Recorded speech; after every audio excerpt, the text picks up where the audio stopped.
জমিনে আল্লাহর আইন প্রতিষ্ঠিত হচ্ছে, যতদিন পর্যন্ত না রাসূলুল্লাহ সাল্লাল্লাহু আলাইহি সাল্লামের আদর্শ প্রতিষ্ঠিত হচ্ছে, ততদিন পর্যন্ত আমাদেরকে এই চেষ্টা সাধনা চালাতেই হবে।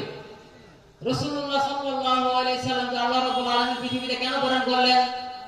আল্লাহ রাব্বুল আলামিন সূরা সফের মধ্যে ঘোষণা করেছেন, হুয়াল্লাযী আরসালা রাসূলাহু বিল হুদা ওয়া দীনিল হক লিইয়ুযহিরাহু আলাদ দীনি কুল্লিহি ওয়ালাউ কারিহাল মুশরিকুন।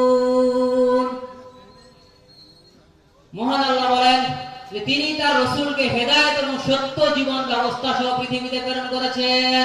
কি সহ? হেদায়েত এবং সত্য জীবন ব্যবস্থা সহ পৃথিবীতে প্রেরণ করেছেন। কারণটা কি? উদ্দেশ্যটা কি? উদ্দেশ্য হচ্ছে লিইয়ুযহিরাহু আলাদ দীনি কুল্লিহি, এই পৃথিবীতে যত মানব রচিত যত বিধান আছে, যত জীবন ব্যবস্থা আছে, যত নিয়ম কানুন আছে, সবগুলোর উপরে এই দ্বীনে হককে বিজয়ী করার জন্য।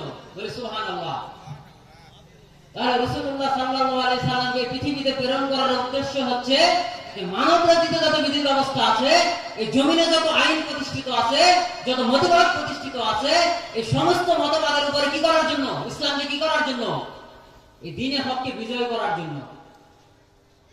আল্লাহ রাব্বুল আলামিন এই আয়াতে শেষে বলতেছেন, ওয়ালা কারিহাল মুশরিকুন, যদিও মুশরিকরা এটা অপছন্দ করে। মুশরিকরা কি করে? অপছন্দ করে। কারণ হচ্ছে কি, যে এই যে মুশরিকরা অপছন্দ করবে, মুশরিকরা কখনোই চাবে না যে আল্লাহর জমিনে আল্লাহর কোরআনের আইন প্রতিষ্ঠিত হোক, ঠিক কি না?